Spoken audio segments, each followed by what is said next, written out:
Nga ana tjetër, jemi duke punuar... To pra kishte ngecje. Ka pasur një problematik në vitet e shkuara rreth kësaj gjëje që është duke u zgjidhur. Së dyti i është kërkuar Bashkisë së Tiranës që të zgjerojë edhe numrin e punonjësve të pastrimit, ose më saktë punonjësit të cilët merren jo me mbledhjen e mbeturinave, por me pastrimin e rrugëve të tjera, dhe jam i bindur që janë në drejtimin e dur për ta zgjeruar edhe këtë gamë. Dhe nga ana tjetër jemi duke punuar me Bashkinë e Tiranës për të pasur edhe çmime preferenciale për depozitimin e mbetjeve pranë landfillit të Sharrës, në mënyrë që gjithë ky menaxhim të kryhet sipas kushteve të dura dhe të kemi një përmirësim të këtij shërbimi në Tiranë. Do duhet shumë kohë që të marrë zgjidhje përfundimtare kjo gjë? Jo, duhet të kryhet brenda aktivitit dhe faza e punës që ne po bëjmë është që brenda aktivitit kjo performancë të përmirësohet. E kemi detyrim ndaj qytetarëve dhe kemi detyrim në fakt edhe ndaj prezantimit të fytyrës së turizmit shqiptar që është pikërisht kryeqyteti.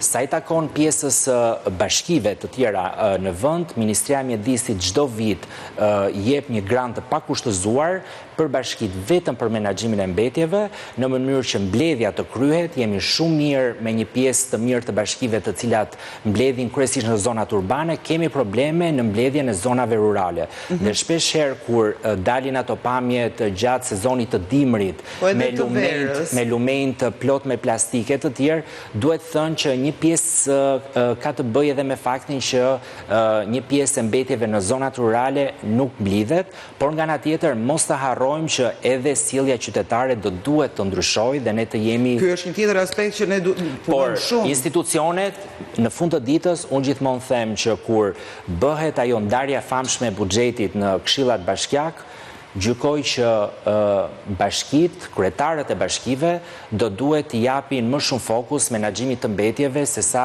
një pjesë tjetër të aktiviteteve të përditshme, sepse ka të bëjë me shëndetin e qytetarëve, ka të bëjë në fund të ditës edhe me ekonominë, sepse një vend i pastër krijon edhe një ekonomi më të fuqishme, dhe duke qenë se ne turizmin e kemi ekonominë tonë kryesore, do duhet të punojmë në këto aspekte.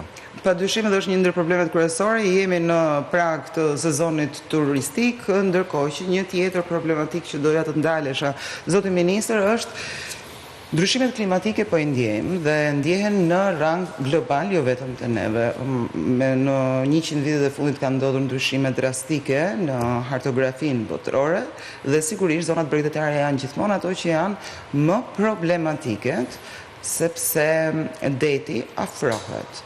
Një gjë e tillë, një fenomen i tillë, prej kohësh është verifikuar edhe në Shëngjin, dhe nëse do të vazhdojmë me këto ritme, ndoshta do të kemi pasoja katastrofike.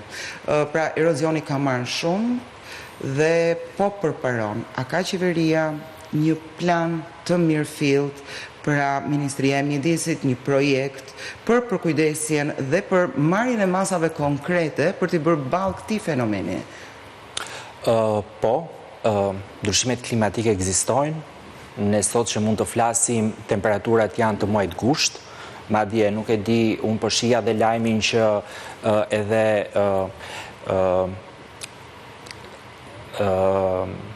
pjesa e Evropës është duke vuajtur, është nga i nxehtë afrikan gjatë muajit maj. Kjo ka sjellë në fakt edhe aspekte sa i takon çështjes së erozionit apo dhe zjarreve gjatë sezonit të verës, të cilët zhveshin një pjesë të mirë të territorit të vendit, çka shkakton edhe një lloj erozioni. Zonat bregdetare e vuajnë akoma më shumë, sidomos pjesa e Shëngjinit, Kurravaini janë zona perle. Sidomos pjesa e Adriatikut të Shqipërisë, për shkak se ka një numër të madh të atyre zonave që quhen zona ligatinore, të cilat e vuajnë akoma dhe më shumë depërtimin e detit. Sa i takon zonës së Kurravainit, Ministria e Mjedisit me Agjencinë Kombëtare të Zonave të Mbrojtura ndërhyri në fakt vitin e kaluar me disa restaurime të ekosistemit, siç ishte dhe pjesa e kanalit të Murtenzës. Ja kemi dhe pamjet në këto momente.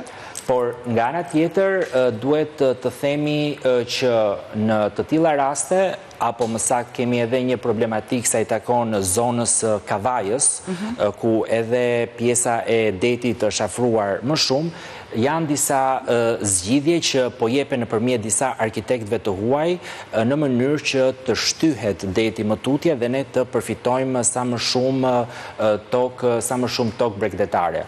Nga ana tjetër, një plan që Ministria e Mjedisit është duke bërë dhe në fakt ne sapo e kemi nxjerrë projekt ligjin sa i takon ndërmarrjes shtetërore të pyjeve, është angazhimi që kemi marrë që gjatë këtij mandati të kemi një program të madh ripyllëzimi në vend, në akset kryesore të vendit të akseve rrugore, por nga ana tjetër të zonave urbane, gjithashtu edhe të zonave të dëmtuara nga zjarret. Ripyllëzimi dhe rikthimi i ekosistemeve në gjendjet e mëparshme patjetër që do sjellë një përmirësim edhe të këtyre problematikave. Padyshim se pyet shërbejnë si barriera natyrale. Eksaktësisht. Dhe po ta shohim në fakt edhe nga pamjet, në ato zona ku brezi pishave qëndron, deti nuk ka depërtuar aq shumë. Pra ka një plan konkret dhe projekte për mbrojtjen nga erozioni, sidomos në këto zona ku janë vërtet problematike dhe gjatë viteve të fundit deti ka marrë rreth 100 metra mos më tepër pikërisht. Një tjetër problematik që lidhet me mjedisin, zotë ministër, janë edhe pastërtia e ujrave. I rikthem faktit që jemi në prang sezonit, ose më saktë sezoni tashmë është hapur në qytetet bregdetare kryesore të vendit, pastërtia e ujrave, monitorimi i ujrave, si është në këto momente në vendin tonë? Sepse kemi pasur problematika edhe gjatë muajve të fundit me çështjen e problematikave të mbetjeve në detë Lumej, mbetjet të cilat kanë vajtur edhe deri tek fqinjët tanë në veri.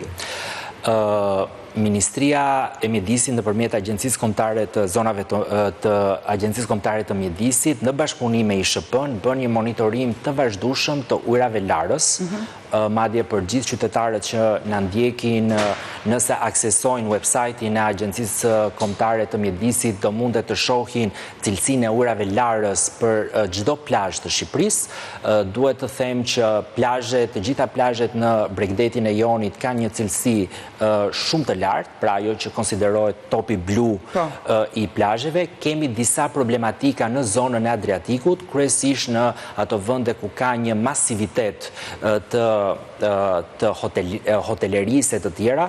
Megjithatë, teksa shohim analizën e cilësisë ujrave larës të Shqipërisë, duhet thënë që ka një ndryshim rrënjësor pas miratimit të aktit normativ midis Ministrisë së Mjedisit dhe asaj të infrastrukturës, sa i takon vendosjes së depuratorëve privat nga hotelierët. Kemi pasur një përmirësim, po zbatohet, kemi pasur një përmirësim të cilësisë së ujrave larës dhe në fakt mundet edhe qytetarët të aksesojnë website-in për të parë se ku janë ujrat larës më të mirë në Shqipëri.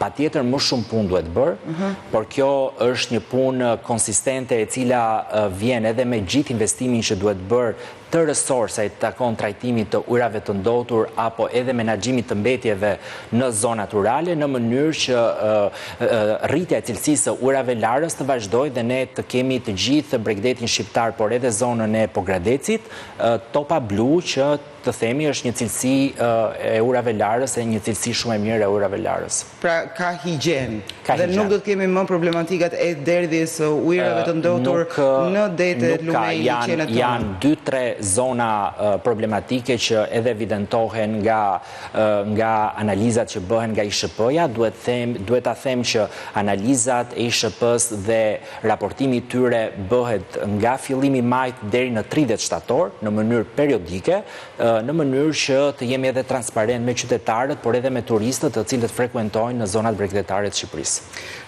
Puna më emergjente që është aktualisht për Ministrinë e Mjedisit së fundmi është zbatimi i reformës së menaxhimit të mbetjeve. Absolutisht, ne kemi 2 programe të mëdha investimi, të cilët duhet të shkojnë përpara në mënyrë që të paktën në aspektin e infrastrukturës mos të themi që kemi problematika për menaxhimin e mbetjeve, por e gjitha të ngelet tek pjesa e përmirësimit të menaxhimit njerëzor dhe menaxhimit të kapaciteteve për të pasur një Shqipëri sa më të pastër.